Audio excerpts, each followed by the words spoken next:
Now let's talk about these little patches. After I put the primer on here, so I ended up putting primer on there, and then because I had my construction light, and I'm always glad that I have my construction light. This looks actually worse after I painted, and I thought I can't leave that. I gotta put a little bit more caulking up there. I took some more caulking after the primer dried, and I put a little bit more on there, and I did the same thing with that. Let's see if I can't get this this light to shine up there, or let's see if I can't get that. Okay, I see. I mean, a patch. Here's what you have to remember. A patch is a patch is a patch is a patch is a patch. I don't care who you are, whoever patches that. I don't care if a professional sheetrocker comes in here. It's always going to look like a patch, because there's no way he's going to be able to match everything on this wall to that little spot, to that little spot, to that little spot. You see what I mean? I mean, before I shined the light on here, I could tell. You might not be able to tell, but I can tell that there was a patch right in there that they spray textured and blended in. It doesn't match at 100%. And if I had my choice, I probably would rather use spackle on patches like this next time. The non-shrinking spackle, and the stuff that you put on, and it's pink when you put it on, and then when it's dry it turns white, rather than the other spackle. I don't like using the lightweight spackle. Lots of times it doesn't want to stick, and then the paint sometimes doesn't, it might look, that lightweight spackle that you put on there is non-shrinking lightweight spackle. Sometimes it's coarser than the rest of your wall. You might still see your patches, but I'd probably use that next time, because then I could put that over that, and then I could sand it, and then I can put a little bit more on there, and then kind of knock it down. But either way, it's going to be a patch. I think these patches actually turned out actually pretty good using just my caulking. What did I end up using for that? I used Alex. I use this caulking right here. Here. See? Alex Plus. And it's the 40-year all-purpose acrylic latex silicone caulking. And I'm using white. I use white on that. The thing when you're using caulking, you have to remember, once you put on a little bit and flatten it down, walk away thinking, oh yeah, that's fine, I'll just leave it like that. When it dries, it wants to cup in and shrink in a little bit. Even if you're covering little screw holes or plastic anchors that you pulled out of the wall that you filled up and put on there, you can't think, oh, I'll just leave it bulged up just a little bit so when it shrinks it's going to be perfect. It still seems to cup in, and so you got to do like 2 coats properly if you want to use your caulking. And then when that dries, then you dab a little bit on there, boom, boom, boom, boom, boom, boom, and then you take your putty knife and kind of knock it down, and then look at it after it's dry with a construction light and see, are you going to be able to live with that? And the last little bit of caulking that I put up there, I could see there was a couple high spots, so I scraped that off.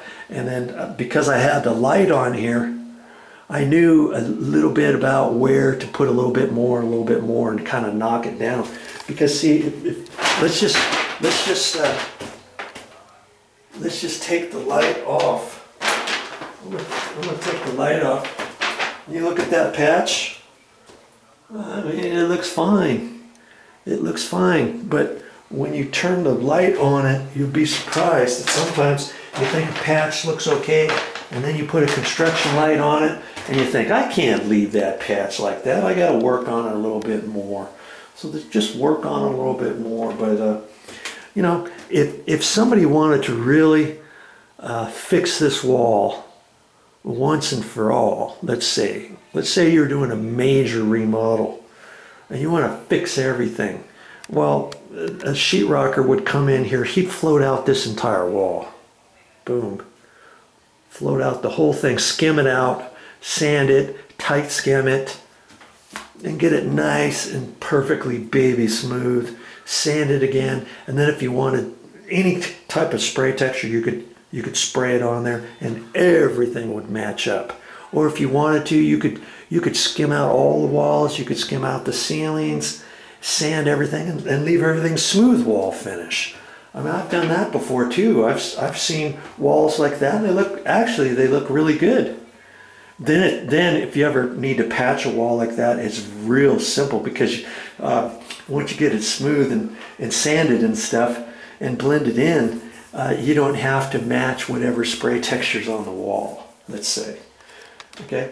Now, no matter, you know, when I get all done with this, I'm gonna still see the patch, but it's not gonna look as bad as it did before I started. Okay. Now, how else could you cover that? If your patch looks really nasty above your toilet, well, you can get one of those little cabinets, and that's what they had there before. Okay, you can put a cabinet there, screw it back on the wall. Or if not, you can find a picture. You know, there's a mirror that fits right here. You can get a rectangular artwork, some sort of picture that you really like that goes with your being. You know, something at the beach, if you like the beach, and put something there. You can hang it right over that patch if you want, or leave it and do nothing. Okay, but now that I put a little bit more caulking on there, and I'm letting it dry before I paint this wall out, guess what? I'm gonna get in with my kills again, my Zinsser mold killer primer, and I'm gonna put a little bit more primer over there, because if you don't do that, you put 2 coats of paint on here, or 1 coat, whatever I end up doing, the patches could flash, meaning they could stand out if you look at it sideways with the light shining on it. Maybe you don't see it looking straight on like this, but if you look at it sideways like that, you see, oh yeah, there it is, there it is, there it is, there it is. I'll just put a little bit more paint on there. You put a little, you take your paintbrush and put a little paint on there later on, and then the next day you look at it, or 3 days later you look at it, son of a gun, there it is again. There it is, there it is, there it is. Because the paint's flashing, because you never put primer on there, you never put some flat paint. Lots of times I'll take just flat white paint. You can use that for primer, or you can get actual primer, or you can get kills or a mold killer like that Zinsser that I just showed you. Anything like that to prime your patches before you paint. Remember that. Well, as you saw, I just got done putting all my paint away, cleaning up.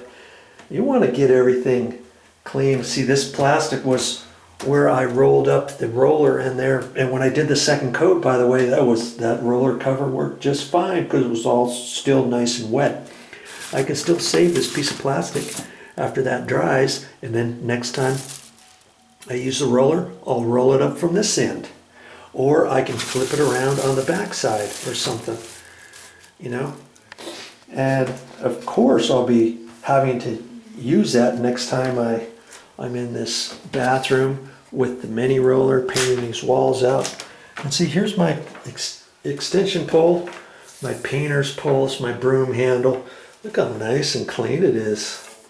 Look at that. I even went the extra mile, spent a little extra time with that. And that's how you want to leave things when you're done with things. It's way easier to keep them clean than it is to let this pile up, and then later on you get in trouble because you used the nice broom handle for a paint stick, and now your broom is painted on forevermore. I don't want to do that. I just keep things nice and clean, and stay out of trouble. Whew, glad that's over with for now. That's all I got for this time. But I'll be back with more videos. And what am I gonna be talking about and showing you next time? Of course, I'm gonna still be in this bathroom, painting the walls, cutting in the ceiling, figuring out what to do with the grout line on the sides, how to get that nice and straight. What else am I going to be doing in here? I've got to paint the door jamb from here over to about there, and I'll explain all that next time for sure. But for now, I'm out.